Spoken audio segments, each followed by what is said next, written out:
On February 15th, Paul Reid was fired from his dishwashing job at Shoney's for losing his temper and throwing a plate at his coworker. Paul wasted no time trying to find a new job because that next morning, he walked into a Captain D's in Donaldson, Tennessee to apply for a job. Anyway, Paul walks into this bootleg Long John Silver's and there are two employees, Steve Hampton, the manager, and a 25-year-old father of three who had been with the company for 10 years, and Sarah Jackson, a 16-year-old girl who had been at the restaurant for a little less than a year. So, Captain D's didn't open until 10 a.m., but based on witness reports, Paul was seen in the building entryway talking to Steve with a piece of paper in his hand at 8:54, probably talking through the application. Once Paul was finally inside the restaurant, he pulled out a firearm and began making threats. Paul ordered Steve to open the safe before forcing both employees into the freezer and making them lie face down. Then Paul held the barrel of his weapon up to the back of Steve's head and pulled the trigger, execution style. He finished him off with 2 more bullets, and after that, Paul went after Sarah, knocking her out with 2 bullets in the same way. Once both victims were limp, Paul went to the office to take the security tapes because he didn't want to leave behind any evidence. And that's when Paul heard a noise coming from the freezer. It was Sarah.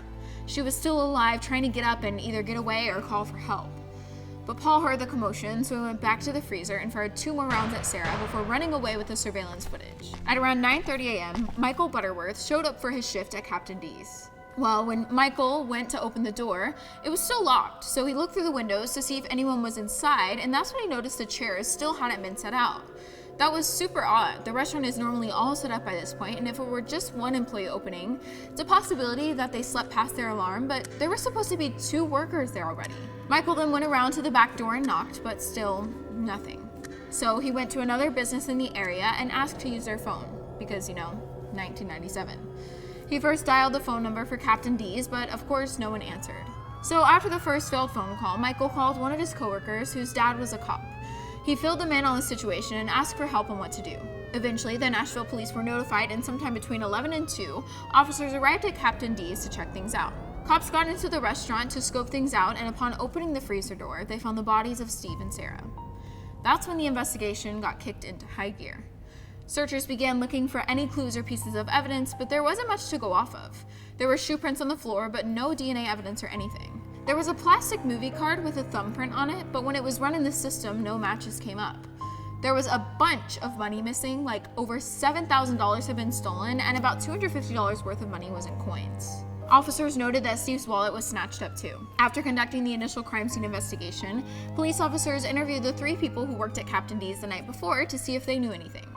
Around 10 p.m. that night, the employees said there was a guy who came in wearing a Shoney's apron. He said he was hoping to find a new place to work. The night manager talked to the man quickly and told him to come back the following morning to talk to the main manager. Once the interviews were complete, officers gathered men who matched the description given by the employees. They were placed in a lineup, and the 3 workers were asked to point out who the man in the apron was. None of them were able to positively identify the man. So with that, a sketch artist was brought in to make a composite drawing of the visitor. So the sketch was made and officers showed it to the employees at Shoney's. They immediately recognized the guy as one of their coworkers, Paul Reid. Detectives took that name and looked it up in the NCIC, National Crime Identification Check, and nothing came up. Of course. With no criminal history on this guy and no solid evidence to go off of yet, there was a bit of a standstill in the investigation. But there wasn't a standstill with Paul's crimes. On March 23rd of the same year, Paul went after workers at another fast food chain, McDonald's. That night, 4 employees were there at the McDonald's in Hermitage, Tennessee. 17-year-old Andrea Brown, 23-year-old Robert Sewell, 30-year-old Jose Gonzalez, and 27-year-old Ronald Santiago, who was also the restaurant manager.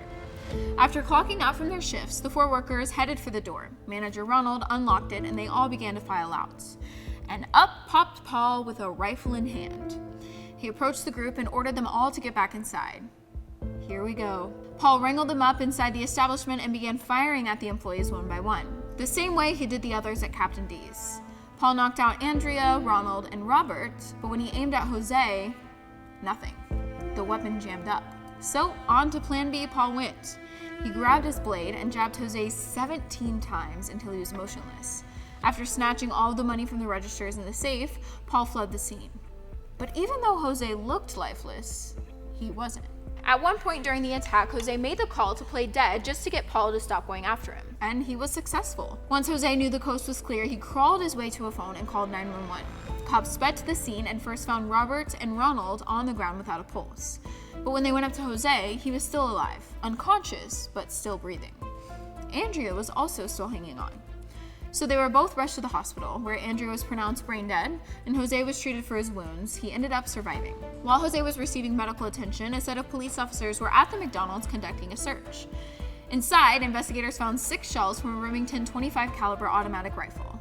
What they couldn't find was any DNA or fingerprint evidence or money in the register. Golly gee, this crime seems an awful lot like the Captain D's one, thought the detectives. Well, I don't know if that's how they said it in their heads, but the bottom line is officials began connecting the dots between these 2 crimes.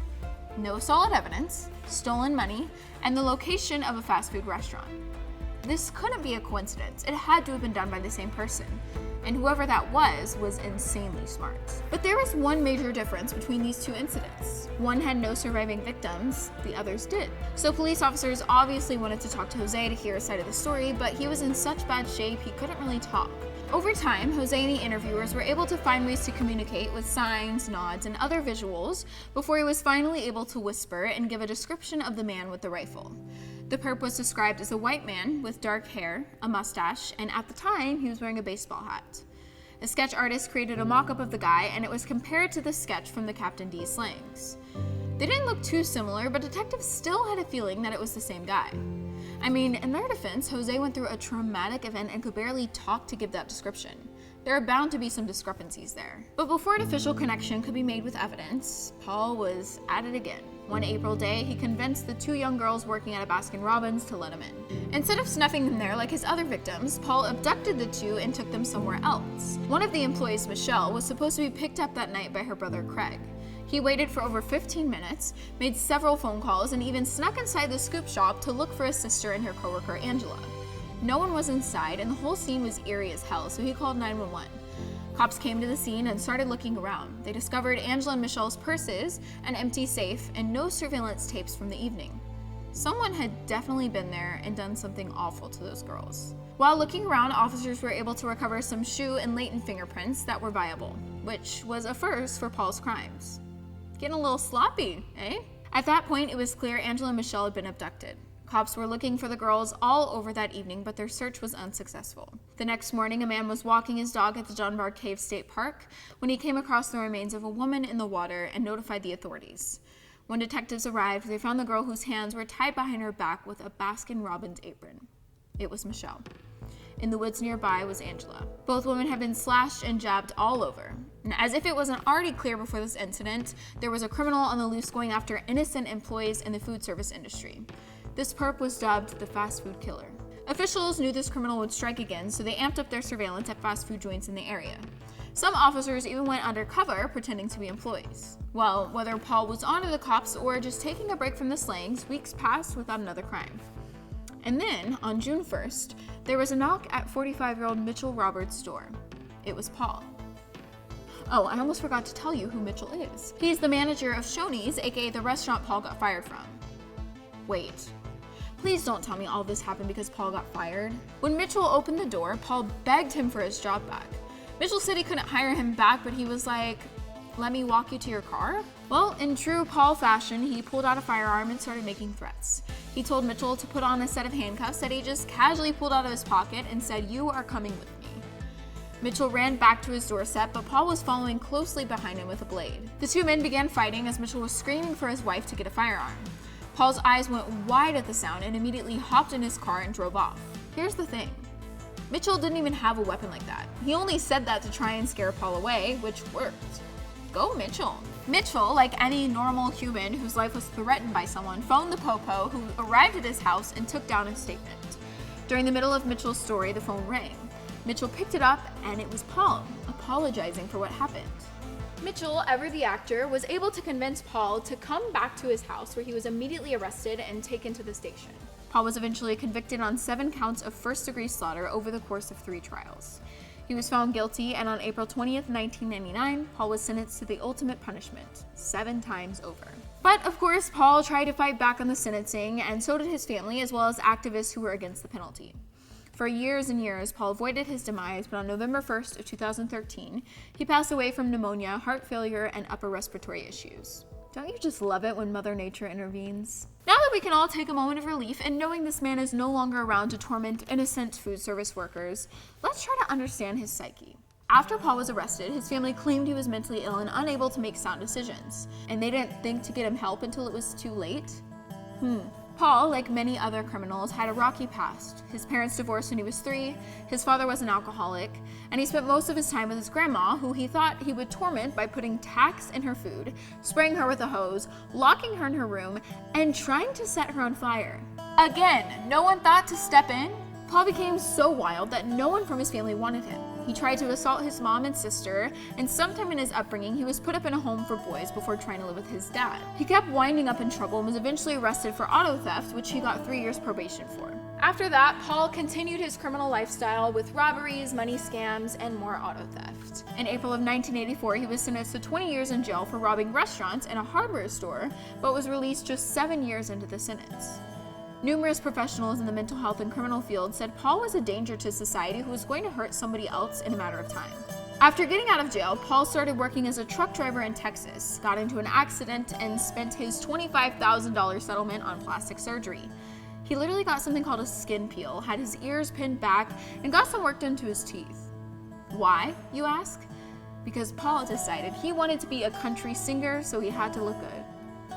Wow. This guy is full of surprises. Paul tried to do the whole music thing, which is what led him out to Nashville, Tennessee. But his career didn't take off as he hoped it would, so instead, Paul took a job in the food service industry, and that's when the crimes began. So yeah, Paul's background is pretty spot on with other criminals, and he had a lesion on his temporal lobe, so you can check off brain damage too. But Paul's upbringing will never make up for the fact that so many people lost their lives at his expense. Speaking of expense, I still don't get why the guy spent so much money on plastic surgery. How do you go from that to executing people? Thanks for watching, everyone.